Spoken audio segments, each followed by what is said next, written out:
Maraming salamat sa pagbisita sa channel na ito mga kaibigan.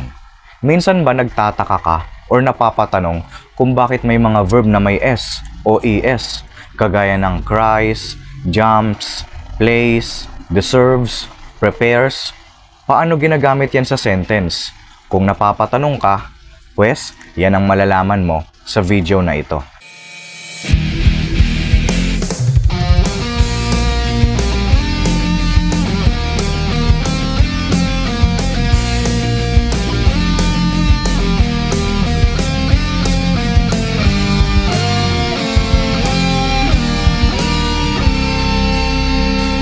Pero bago natin pag-usapan kung paano nga ba ginagamit yung S or ES sa mga verb, pag-usapan muna natin or mag-recap muna tayo kung ano ba yung ibig sabihin ng singular at plural. Pag sinabi nating singular, isa lang. Single, isa lang yung pinag-uusapan natin sa sentence. Isang tao, isang bagay, isang hayop, basta isa lang. Halimbawa nito ay friend, dog, son. Kapag isa lang yung pinag-uusapan sa sentence, isang friend, isang dog, isang son, yun yung singular. Ano naman yung plural? Pag sinabi nating plural, dalawa or marami. Maraming tao, dalawang bagay, maraming hayop, mga ganyan-ganyan, basta marami yung pinag-uusapan natin. Halimbawa nito ay yung teachers, children, parents, Jake and Mike. Dalawa or higit pa sa dalawa. Yun yung plural.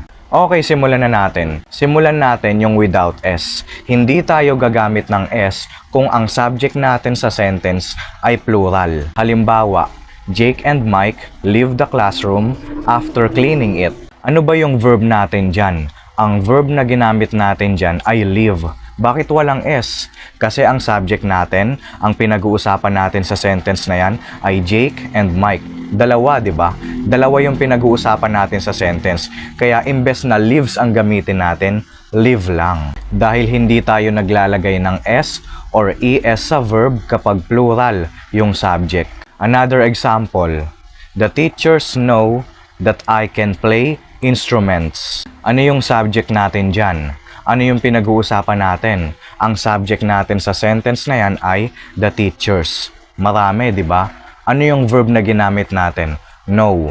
Hindi knows. Bakit know lang? Kasi plural yung subject natin na teachers. Dahil again, hindi tayo naglalagay ng S or ES sa verb kapag plural yung pinag-uusapan natin sa sentence. Next example, the children play outside the classroom. Play yung ginamit natin, walang S. Kasi yung children na pinag-uusapan natin sa sentence, plural siya. Maraming bata, di ba?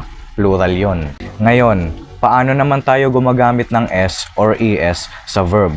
Gumagamit tayo ng S or ES sa verb kapag ang pinag-uusapan natin sa sentence ay singular or isa lang. Kagaya ng sentence na to. Your son plays with a dog. Ang subject natin dyan ay son or your son. Isa lang, di ba? Kaya ang ginamit nating verb dyan ay plays with S na. Another example, my friend tries to feed the cat. Ano yung subject natin sa sentence? Or ano yung pinag-uusapan natin?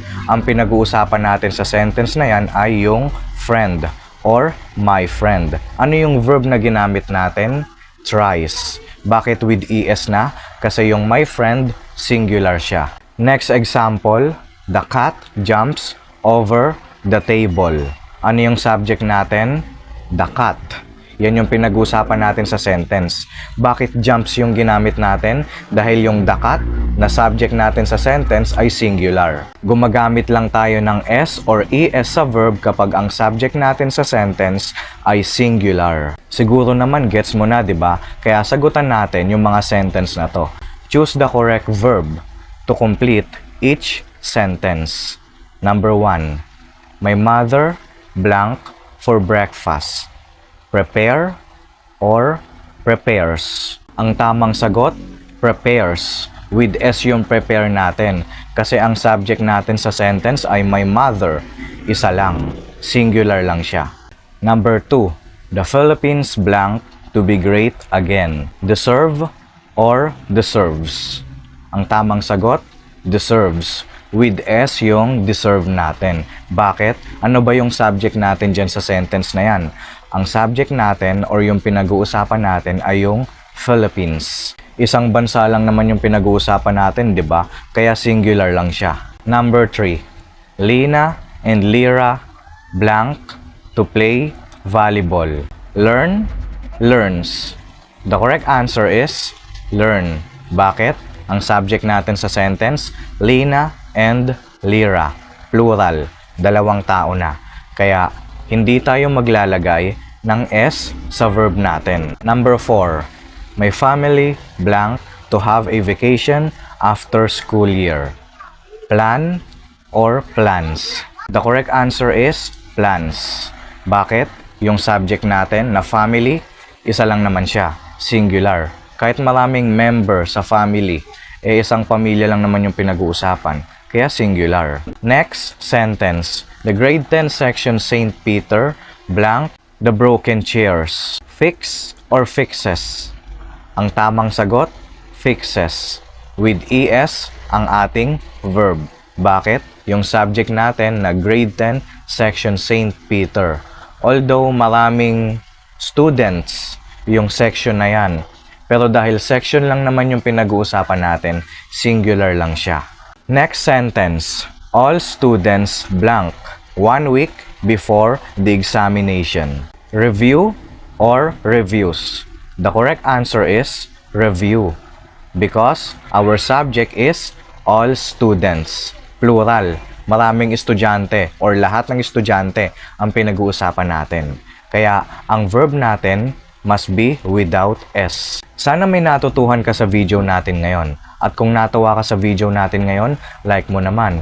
Kung may natutuhan ka nga sa video natin ngayon, subscribe to this channel dahil marami pa tayong pag-uusapan or pag-aaralan na English lesson kung saan Tagalog yung salita para mas madali tayong magkaintindihan. At isa pa, nag-o-offer din ang channel na ito ng study tips at self-improvement na makakatulong sa'yo bilang estudyante o bilang isang tao. So yun lang naman mga kaibigan, kita-kita po tayo sa next video ng channel na ito. Bye for now!